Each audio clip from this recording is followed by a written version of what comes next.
Menurut Al-Quran, zina kekal di neraka. Assalamualaikum warahmatullahi wabarakatuh. Ada seorang gubernur tertangkap KPK.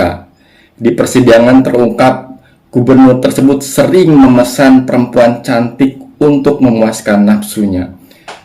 Padahal dia adalah seorang tokoh agama dan lulusan universitas di Madinah.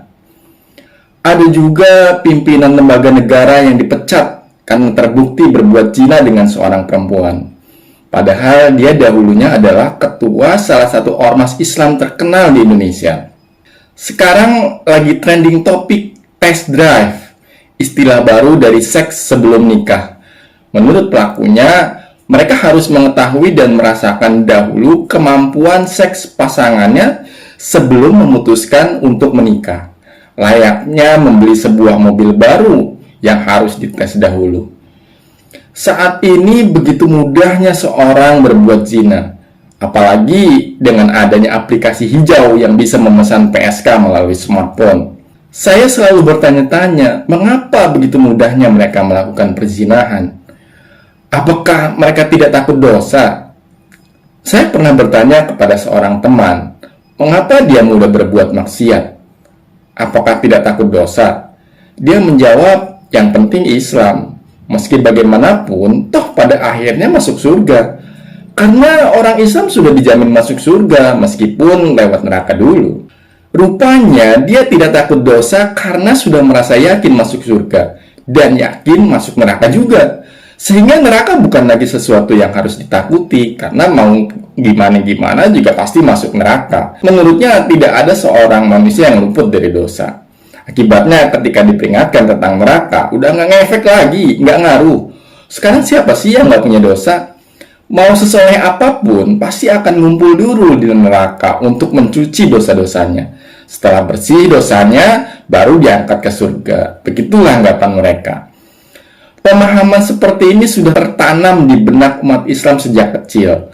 Padahal di Al-Quran jelas sekali disebutkan zina itu hukumannya sama seperti membunuh orang, yaitu kekal di neraka.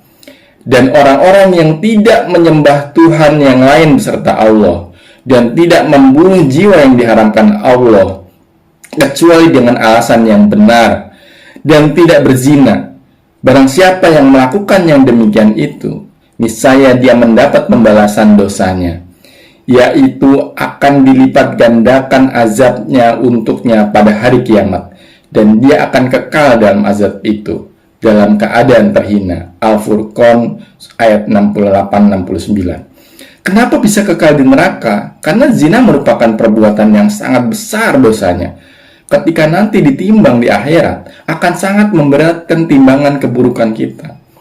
Dan kalau keburukan kita lebih besar daripada kebaikan, maka kita akan masuk neraka dan kekal selama-lamanya di neraka. Dan barang siapa yang ringan timbangan kebaikannya, mereka itulah orang-orang yang merugikan dirinya sendiri.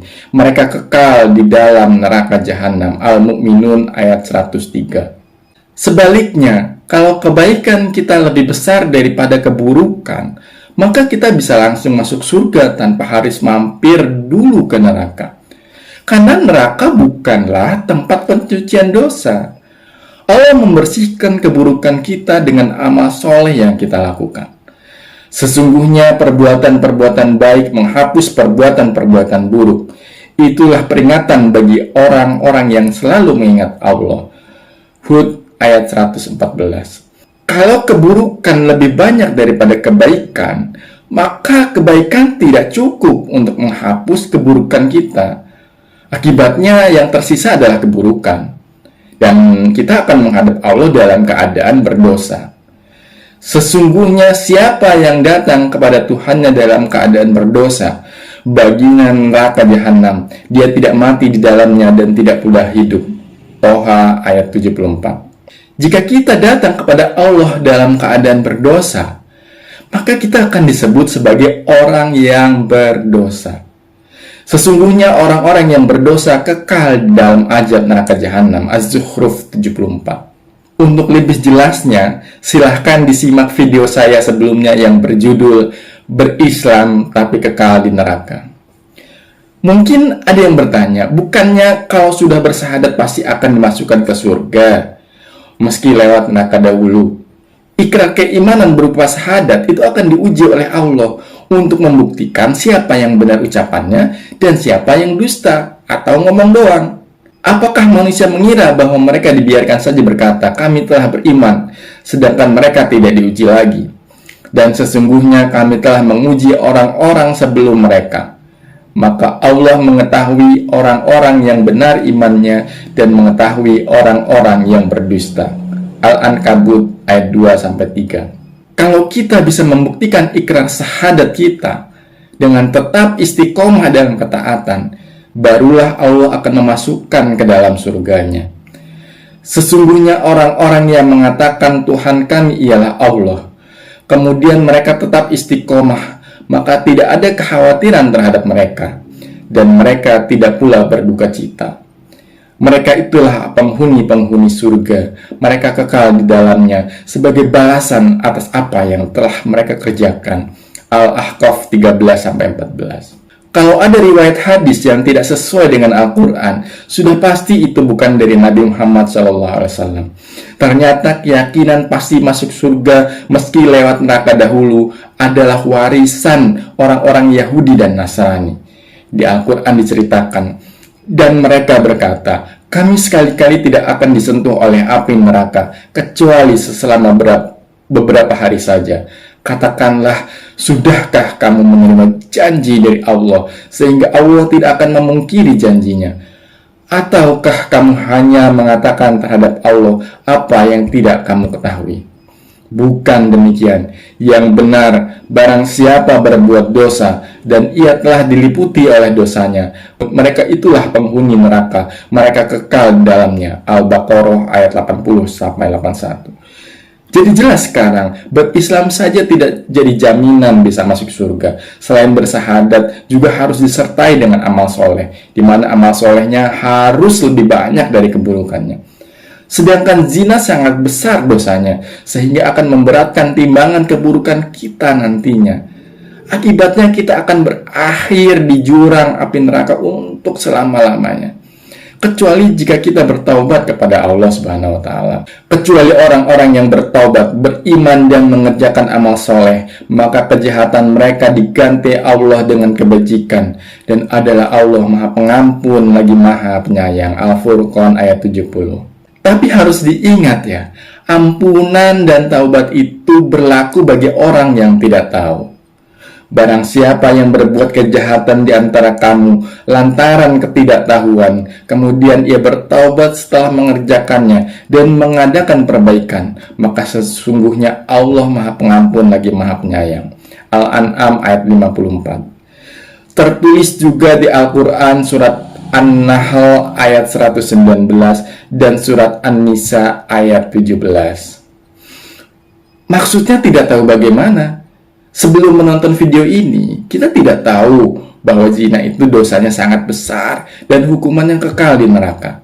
Setelah menonton video ini, kita jadi tahu. Kemudian memohon ampun dan bertaubat, maka Allah akan mengampuni semuanya. Tidak peduli sebesar apapun dosanya.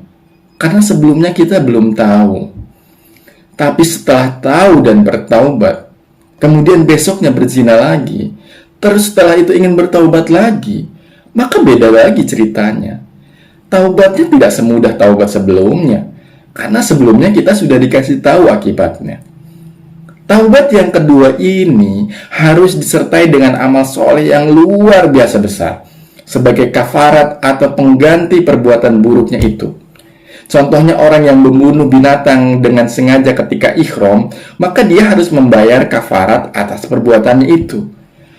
Tujuan diberlakukannya kafarat agar kita merasakan akibat buruk dari perbuatan kita, sebagaimana disebutkan di Al-Maidah ayat 95. Di Al-Quran, dosa zina disamakan seperti membunuh orang.